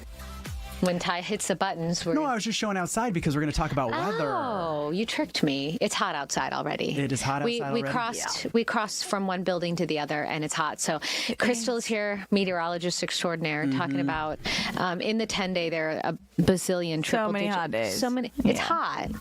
We had this discussion this morning. If it's triple digits in March, is it hot? Yes. Yes. I think so. It's hot. Especially because what is our average right now where we're supposed 77. to be? Oh, my 77. gosh. Yeah. Are we going to survive? We'll see. Why is this happening? Show us your maps. Okay, so I thought we would walk through the temperatures that we did have because we did drop to 77 on Tuesday, which is average for this time of year, as we just mentioned. But yesterday we hit 92, and now we're going to be even a little warmer than that today. And the reason is the sky, that ridge of high pressure, which we have spoken about. And we talk about high pressure like every summer. It sets up. It is part of the reason, actually, that the monsoon pattern ends up coming into play. But this time of year, it's too early. And so it has really warmed us up to what is expected to be record-breaking temperatures the next couple of days. And as it kind of flattens out this weekend, instead of us getting a reprieve and a storm system moving in or something, a secondary ridge builds against the West Coast. And this one centers up right on top of us next week. And that's the real issue, is that as it moves over us and centers over us, my map glitched out for some reason. The ridge didn't follow, but it will center up on top. I showed this all morning and there was no issues. But anyways, and so as that happens, that's what's really going to cook us back into those triple digits. So is that just like ushering in all that hot air from Mexico right into Arizona then? Pretty much, yeah. It's like it's really warm southern air, like tropic air that's going to be pushed our direction, which is it's just too early for that to be happening at the extreme that it's going to. So we're at 93 for the forecast today. The record today is 92, so it should set a record today. And then Saturday at 92, Sunday at 92, Monday at 92. Sunday we should tie the record. Monday we fall short, but then Tuesday we get awfully close again with that forecast at 98 and the record at 99. And then, as we know, it kind of only goes uphill from there. So I'm going to go all the way to the 10-day so you guys can see how hot it gets. My whole computer seems to have decided to. Your computer's hot because it's been overthinking. Yeah. We were talking about this earlier. The Friday the 13th, we were having computer issues throughout the entire. I guess station. my half my cameras went down for some reason this morning. There we go. So there's the 10-day, and you can see next week, 102 is the first triple-digit forecast of 2026. But then there's a potential for a stretch of like 4 or 5 days worth of triple digits. Now there is time this could shift a little bit if the high pressure weakens some, or if it moves out a little faster. But I think it would be hard for us to not at least hit triple digits for a couple of days. So just prepare. And you said not only are we going to be breaking records, but we're probably going to be breaking records in the fact that this is going to be the earliest we have seen 100s. Yes, yeah. So again, keep in mind that the average is 77 degrees. So this is exceptional heat. It'll be the earliest that we have seen triple digits in Phoenix. It will also be the hottest that we have ever seen for the month of March, not just in Phoenix, but for places all over the Southwest. Like there's going to be next week, the national news, they're all going to be talking about this heat wave. Yeah. And we're in the center point of it. So. Absolutely. Yep. Right. We'll have you back on next week so we can talk about everything. Sounds good, guys. Stay cool. Weekend. Stay cool. So we are now entering today, I believe, the 29th anniversary of the Phoenix Lights. If you have lived in Phoenix, Dr. Lynne I've known Dr. Lynne, come on over. We've known her for years, and I still can never remember how to say her name correct. Come on over, Dr. Lynne. Come on over. So we have you coming on. Yeah, hi. Welcome in. You saw the Phoenix Lights. You've written so many books about them. Yes. And we're still talking about them 29 years later. Well, the mass sighting of March 13th, 1999 has become the most witnessed, most documented, nice and close, most important mass anomalous aerial sighting in modern history, if not all of history. Wow. And now that the whistleblowers are coming forward, we have congressional hearings. They even, Andy Biggs even mentioned the Phoenix Lights during the congressional hearings. It has really become huge. And, I'm along for the ride. It's just been incredible. Let's talk about this, because it has been 29 years, and you mentioned that this has been something that you've kind of witnessed and now kind of dedicated your life to researching and talking to other individuals that also spotted this 29 years ago. Let's back all the way up to that night. Explain, and I'm going to pull this video Tell up us your too. story. Yeah. Tell us what you saw that night, what you were doing. It wasn't my first rodeo. I was there for 2 years prior, but on March 13th, for anyone that hasn't heard about the mass sighting of March 13th, 1995, 29 years ago today, Actually, there is so much mis and disinformation out there. It wasn't just one or two events, as you would hear in the media. And I understand that they picked the 8 to the 10 hour when thousands of people were looking up at the sky at the Hale-Bopp comet. That's my video, to get a glimpse of the Hale-Bopp comet. And they also got a glimpse of 1 to 8 mile wide formations of either these lights that seem to be attached to something. That's over a mile wide V over the airport. And you were sitting in your bedroom. And I was in my bedroom, and I was prepared because I had been seeing these things and documenting on 35 millimeter. I'm the only one with 35 millimeter. So both 35 millimeter and video. And, you know, when it popped up to me, it was just another night. But here I had no idea that thousands of people, not only statewide, well, we have found out that the mass sighting on March 13th started at 3 p.m., daylight sightings in Arizona. 5 o'clock hour, they were reported by Native Americans in New Mexico. The 7 o'clock hour and beyond in California. 10 o'clock hour, very interesting. 2 commercial airline pilots, it took one 10 years before she got in touch with me, were actually seeing one of these massive craft. And Peter Davenport, the director of the National UFO Reporting Center, that was 2 months before the mass sighting, actually. I'll tell you about that. And it's wiggly because we had a close sighting. That, to me, is a smoking gun, because that's 2 months before the mass sighting over the airport. And thousands of people would describe on March 13th 5 lights in a V with 2 trailing lights. And this is 2 months before. So it isn't just March 13th. So the 2 months later on March 13th, how many more aircraft did you see? And why did you know that that one was going to stand out and be different? Well, like I said, for me, it was just another night. And, you know, I had no idea that thousands of people were seeing this. Besides the 10 o'clock hour over Las Vegas, seeing this massive craft cover Las Vegas, the sightings continued all the way until 5:30 the next morning. There was a Boeing crew that was coming into work at Sky Harbor. One of these crafts was right above their tarmac. So there's a lot to talk about. And not only 4 states, but I'm doing a study now, a real scientific study, because the technology itself was amazing. I mean, we're talking about these massive, either these lights that seem to be attached to something equidistant from each other, or craft, actual craft. And if you go on the Phoenix Lights Network website, not only will you see my unique collection of military and university authenticated, true unknown, 35 millimeter on the photo page, but the GAP page, GAP, Geospatial Animation Project, a 12-year study where 2 or more people had to see the same craft. And here, there were 10 different craft that people were describing. And if you look at the illustrations, they're amazing, V shape and triangle shape and boomerang shape. And I mean, it's just mind-boggling how much was happening. And people saw it glide just very, very silently. Very slowly over the horizon, and then take off at blink speed without even dispersing the air. Some people saw it break in 2 and shoot straight up. I mean, the technology was incredible, yes. Lynn, what do you say to naysayers who are like, well, this was maybe some weather balloon, or maybe something was going on over at one of our Air Force bases, or, you know what I mean? What do you say to the naysayers that say... Well, initially, that's a great question, because initially, when we had our close sighting in 95, we lived mountainside in Paradise Valley, and on one wall of our bedroom, we're pretty high, is a window, so we get to see whatever's out there, a panoramic view. We're really blessed, and we know what, you know, pops up out there, whether it's a plane or a helicopter. We see the airport. And my husband called me to the window, and literally right outside our bedroom window, okay, a little below us, and we're gated. I mean, it's a private area. Were 3 amber orbs, and I always go back on to the ground. Sighting. No, they were in the air floating. Yes, okay. They were a little below us, but about 75 feet off the desert, a very treacherous landscape. And, you know, I looked at it and it was like, oh my gosh, what the heck is going on? So I tried to take everything in mentally. The size, the shape, the color. You don't know how long it's going to last, and I didn't want to run downstairs to get my camera. So they were about 3 to 6 feet each, depending on how close they were.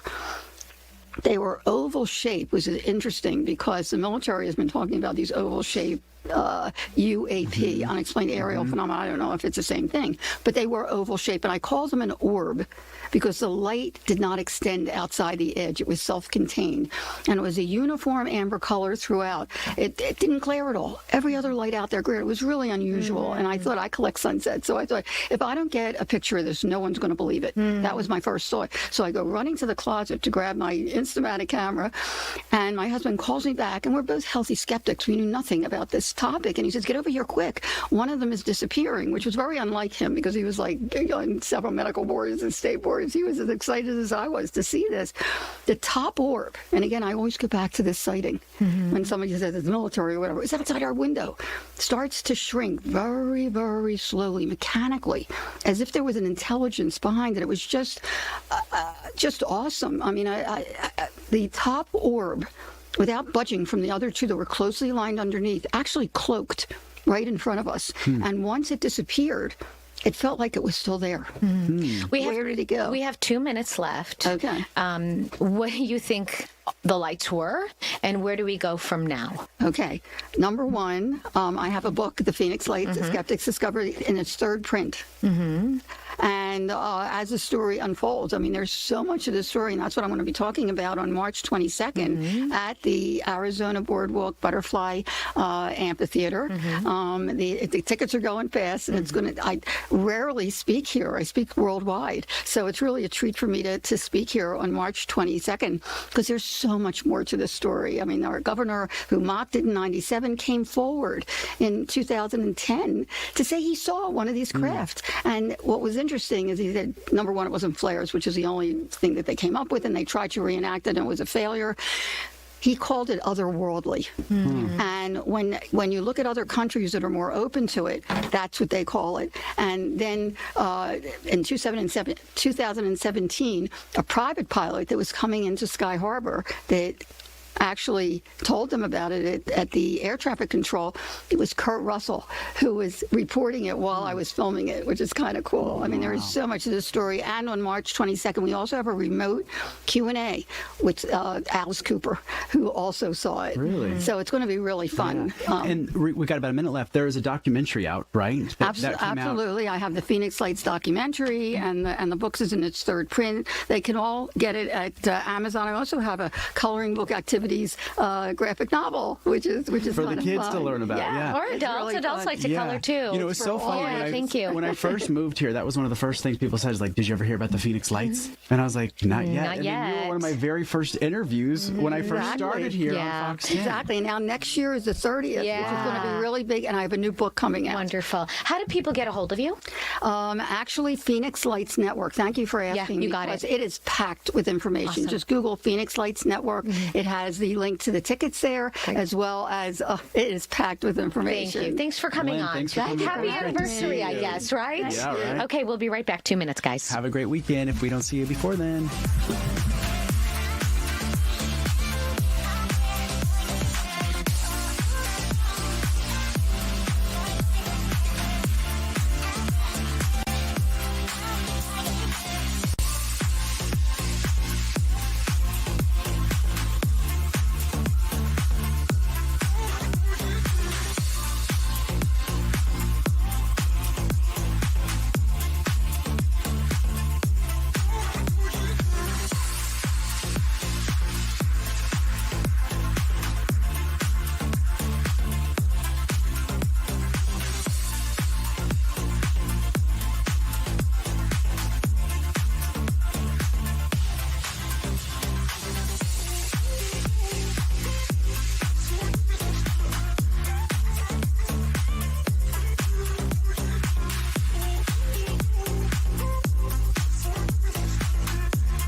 Look at this cute little town, Ron. Oh, yeah. All right, let me check my messages from one Dean Fazzini. We'll tell you right where this is. Okay. I'm going to go somewhere like West Virginia or Kentucky or something like that. Okay.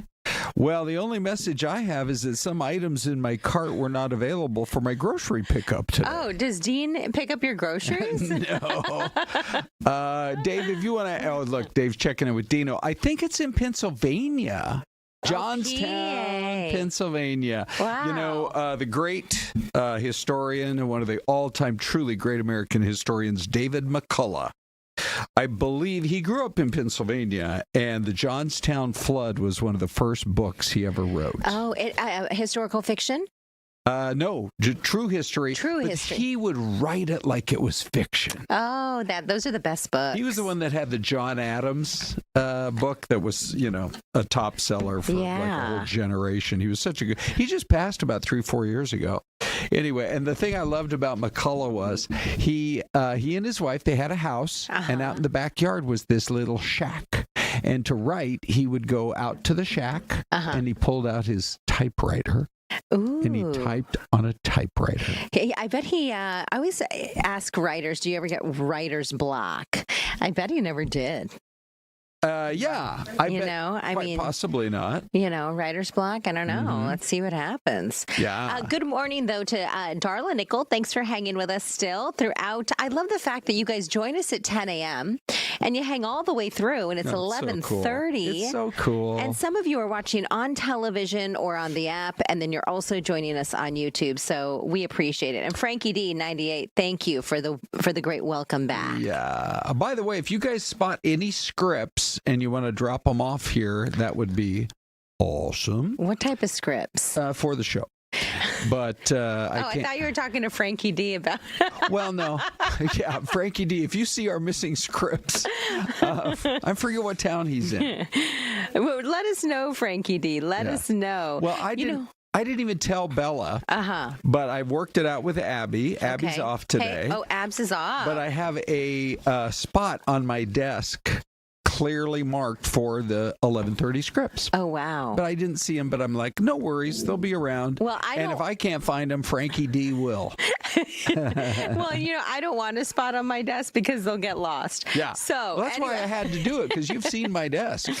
You're one of the most, here's the thing, Ron. Yes. Creative people have messy desks. Yeah, no kidding. It's just kind of like that right brain is just firing up. Yes. And you're just on overdrive. Yeah, you are. Yeah. Okay, so I want to keep staring at that picture of Johnstown, PA, because the flood, what happened, if I recall, was there was a lake up there. They had built a reservoir, but the dam was not sufficient to hold the water back, and it came in, it flooded that whole town, and I mean, it was really devastating. Ron, I'm so sorry, but the chat in the chat box what's is happening? Hilarious. Well, what are you seeing? So Frankie D said he found the scripts, first of all.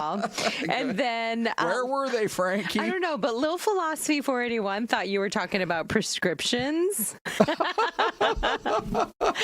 Okay, good. Yeah. And Cheyenne Hunter, good morning, Cheyenne. We did announce a T-shirt winner, 5 of them, in fact. Yes, we did. We will plan on giving away more T-shirts in the 10 a.m. hour in the future, but we have loved the last 2 weeks, Ron, of all of these amazing winners. Okay. Well, anyway, Lil Philosophy, if you do find my metformin, let me know for the prescriptions. Is Belle's in here right now, Dave? She's on. Okay, because when she's done, if she wants to send us the names of the winners, I think was Cheyenne one of the winners, Bells? Oh, Big D's going to check out too. I just heard a yes from the back. Oh yeah, from all the way in the back. Everybody's working so hard. Cheyenne and Phoenix, you won. Okay. She actually, and then look at let's see. Somebody said I don't remember the names, and then Lil Philosophy said yes, Cheyenne, you won. Nice work. So Lil Philosophy, remember. Hey, let's get to a couple of big headlines because that video came in from overnight. This is so interesting because this is now Iraq, and we all remember Iraq, the Iraq War. and the fall of Saddam Hussein.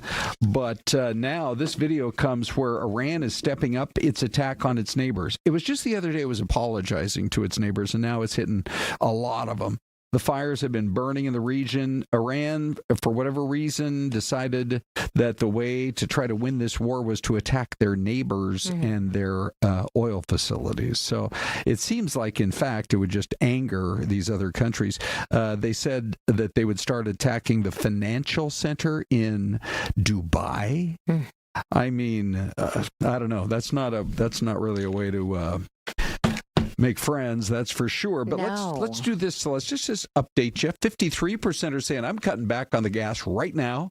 36% are saying once it goes over $5 a gallon, which could happen any day, and 11% say, look, I ride the bus or the light rail, or I drive an EV, or I bike to work.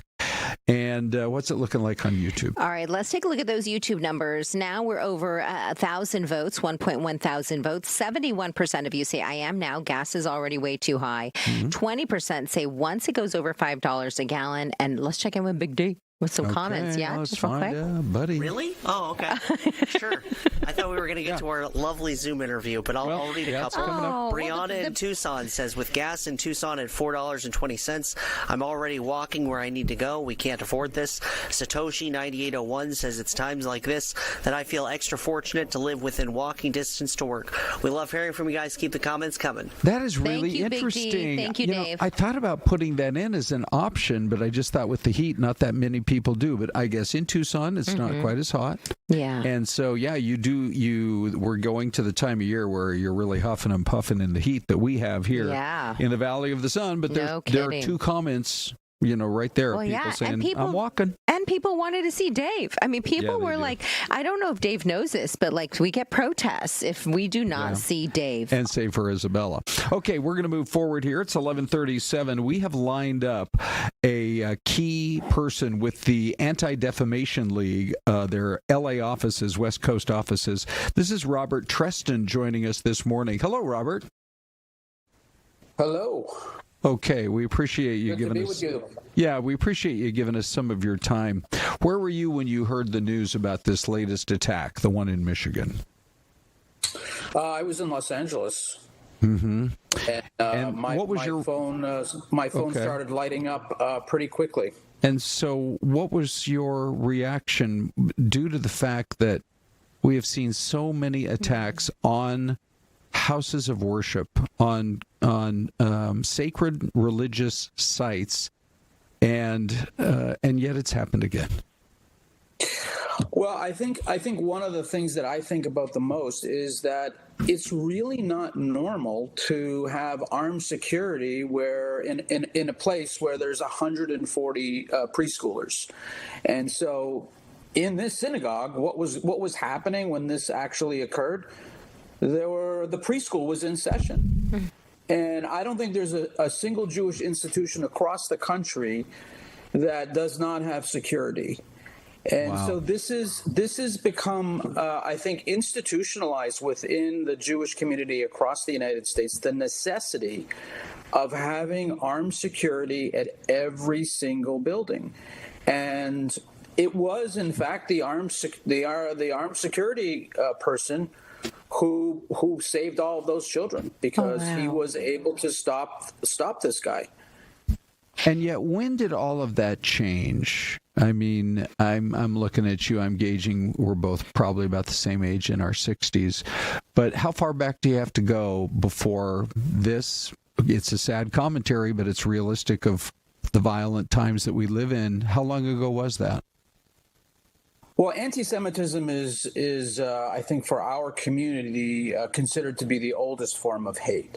Yeah. But to put in things in a little bit of context, since 2020, basically, our Center on Extremism has counted 19 terror plots or attacks that have been motivated by anti-Semitism, and 12 of those occurred since July of 2024. And so, we have definitely seen a dramatic increase. since 10/7, since the terror attack by Hamas on the state of Israel. And I think what we're seeing now is a little bit of the repercussions of what's happening in Iran. And this is, there were a couple of synagogues in Canada that were similarly attacked with gunfire just in the past week. Robert, I think what are you hearing from leaders at places of worship around the country, rabbis? We have a local rabbi who actually shared that, he's calling for unity. He was so well-spoken. He was sharing his thoughts on what had taken place in Michigan and how he hopes that we have unity, not just among, the two faiths involved here or amongst those who practice anti-Semitism, but among all faiths. Well, I completely agree. I mean, one of the founding principles of this country is religious freedom. That doesn't just apply to the Jewish community. It applies to any faith. Any person, any community should be able to practice their faith.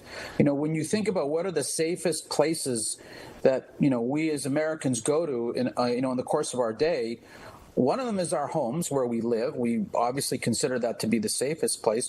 But when you go to a house of worship, that's a deeply personal place. And people should feel safe there, whether they're there to pray or whether they're there for, their kids to be educated. What gives you hope in this world that we're in, and I think we all of us, no matter what religion we practice, wish that there was more cohesion within various faith communities and amongst people who are even atheists or whatever.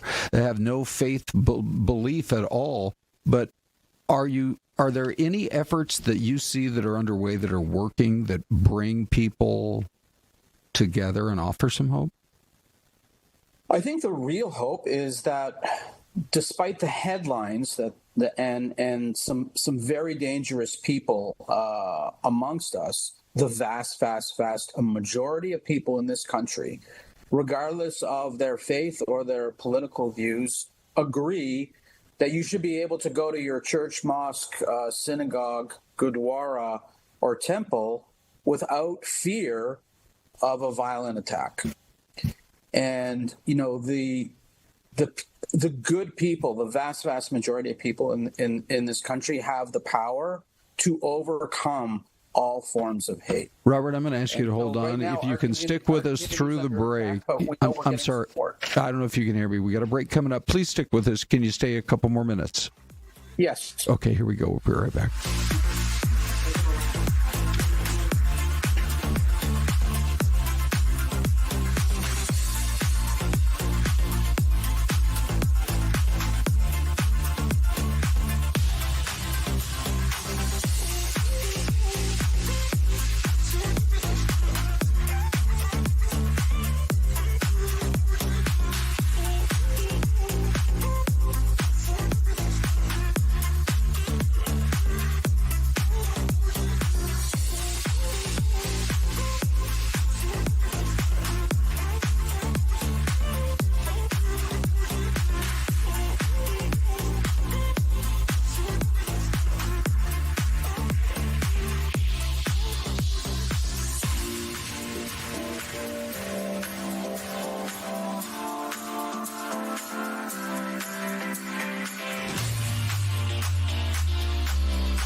Okay, for you who are new to our streaming show here on YouTube and on Fox 10 Extra, we pop up a mystery cam every morning. Oh, that's right. Celeste, take a look at this one, would ya? So Any guesses? What are we seeing? I'm going to say it's Bakersfield, California.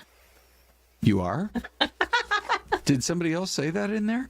No, look at the sign, Ron. Where? Doesn't that say Bakersfield? Yeah, it does. Where are you seeing it? Right, the yellow sign in the middle. Mm-hmm. Do you see that? Good. I love how, like in Vegas, they have that huge sign that says, "Welcome to fabulous Las Vegas." Yes. And then in Reno, right as you're driving down the main street in town, it says the biggest little city in the world. Now, in Bakersfield, they got it in that one parking lot. They do. Over there, just beyond the Sleep Inn and the apartment building. They have great people in Bakersfield, though. Ron, I know you have a story for every city around the country. I have a story for Bakersfield. Let's hear it. This will only take a quick second here. Right. We're hiking in the Sierras. Okay, with a couple of friends, me and Gary, another couple. Right. And we get lost.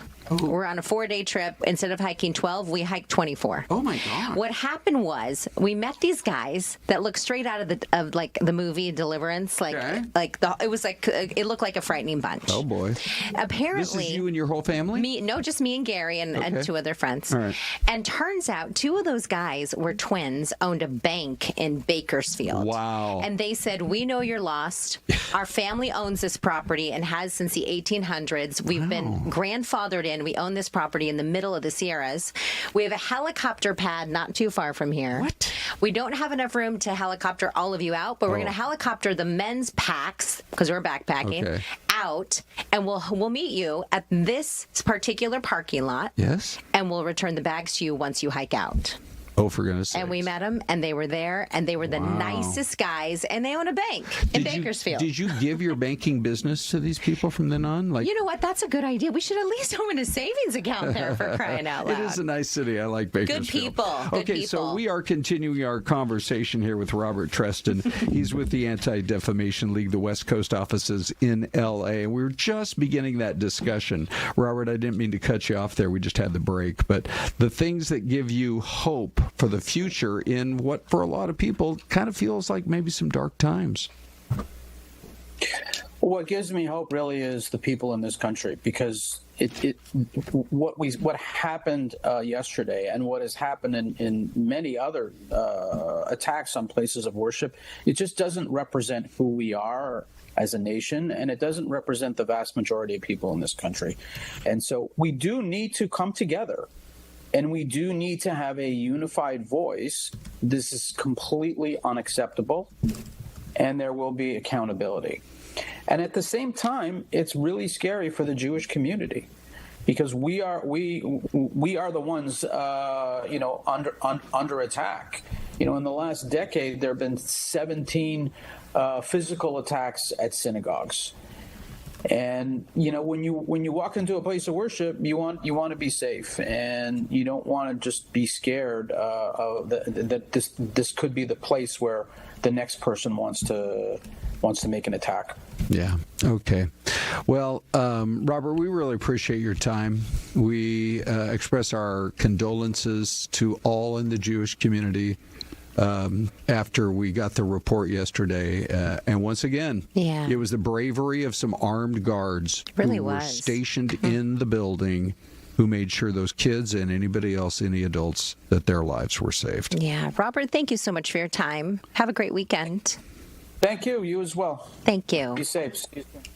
We now are going to go to the classic 4-shot here in the studio, which we don't do that very often. We're all kind of like close. It feels a little squeezy, cozy in here. But hey, look at this. We have both family. George and Justin. They are a winning team. J and J. J squared. Okay. George. Well, no, it's J and J. Thanks. Not Jorge, but George. Thanks. Yes. Okay. Well, I'm Mexican, so I was thinking Jorge. Okay. Let's do a mic check. Give me a 1, 2, 3. That sounds really hot. Justin, how about you? Hello. Mic check. That sounds good. We sound good. Mic check. Mic check. 1, 2, 3, 4. Okay. We're all here.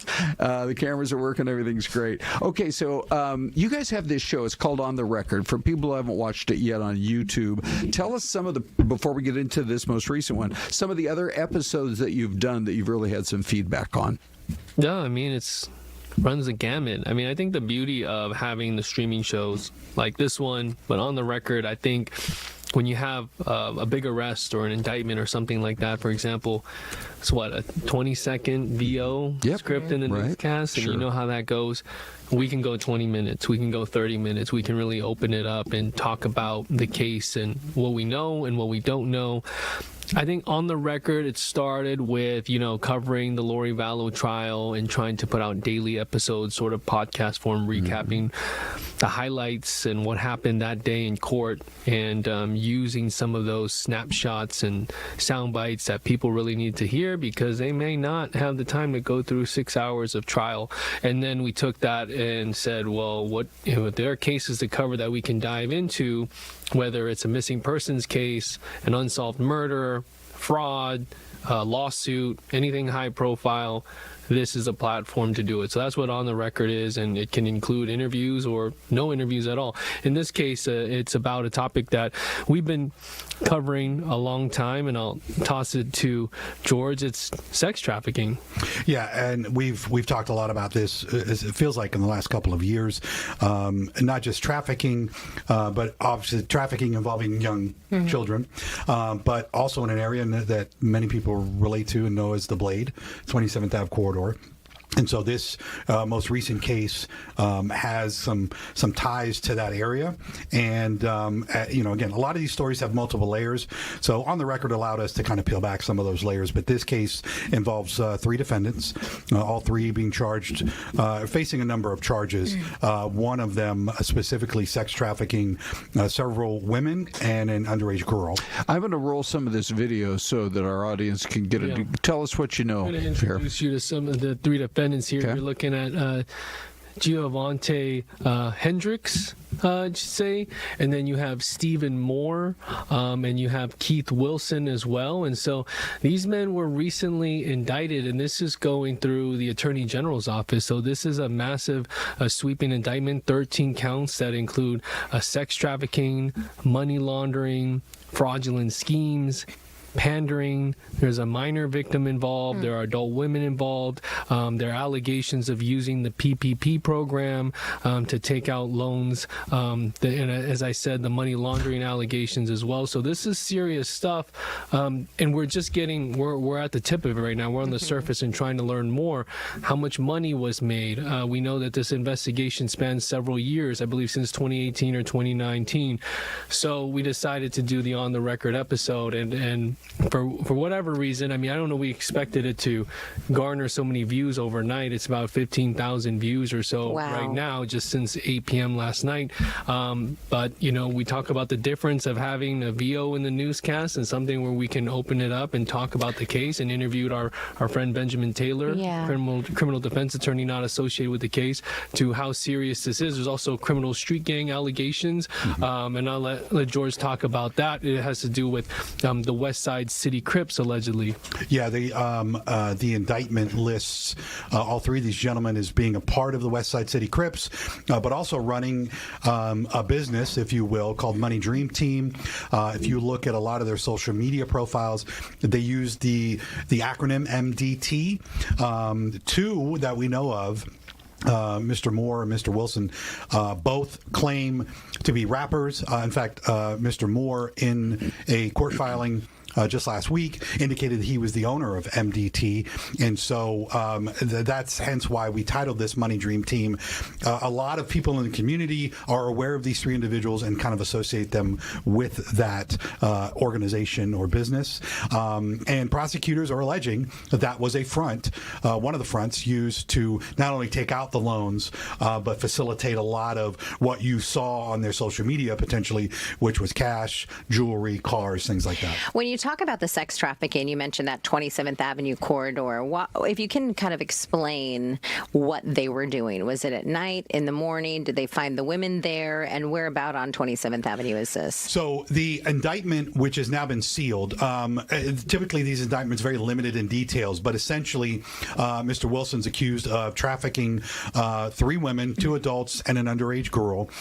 This is an area of Phoenix, 27th Ave, from about Thomas up to Indian School. You can go as far as Northern, but specifically 27th Ave and Indian School is where a lot of this activity takes place. There's a side street there. And these, from what we're learning, is that these 3 women were out at various times of the day, conducting business, if you will, along this corridor. Again, notorious area, and I think you guys have been around long enough. This used to be kind of, and we talked about this in the episode, this used to be, this type of activity, I think was known on Van Buren, right? Right. Now, in the early 2000s, shifted over to 27th. Why? Why did that happen? So there's a case, a lot of people point to a case in 2005 of a young girl who was rescued from an apartment off 27th Ave, and she'd been held captive there for several weeks and forced to prostitute by 2 individuals. The one caveat is she was kept in a dog crate. And so that case, a lot of people point to, was kind of the beginning of this part of town becoming the hot spot. Wow, it's an awful story. So is there a lot of human trafficking involved? Are they bringing, or whether it's these 3 guys or in other instances that you've investigated, are they bringing these women in from other countries or other parts of the U.S., or are the victims in this case local women? Well, many times the victims are either local to the Phoenix metro, or as we see in some of these arrests, they come from areas of Las Vegas, California, other areas of the Southwest. But yeah, this is a corridor. If you look at it, Arizona, Nevada, and California, right? Southern Nevada, Southern California, and Central Arizona are going to be your hotspots for this type of activity. And I've been documenting arrests for the last year and a half, and they do come from all over. And it's important to note that the indictment doesn't say where the victims were being trafficked, but we want to tell everyone that obviously the Blade is known as the Blade, 27th Avenue Indian School right next to Grand Canyon University is the known hotbed for prostitution. So we're still trying to figure out, how much money was allegedly made off this operation and where these victims were being trafficked through. But we've also covered the issue of DCS custody kids who are being preyed upon as potential trafficking victims. And we just covered a recent story in Queen Creek with a facility where girls were being brought to the Blade. So this is an ongoing issue that we're covering. Well, you guys have done a great job, by the way. So kudos. Yeah, lots of great reporting. Viewable now on YouTube? Yeah, so you guys can see the link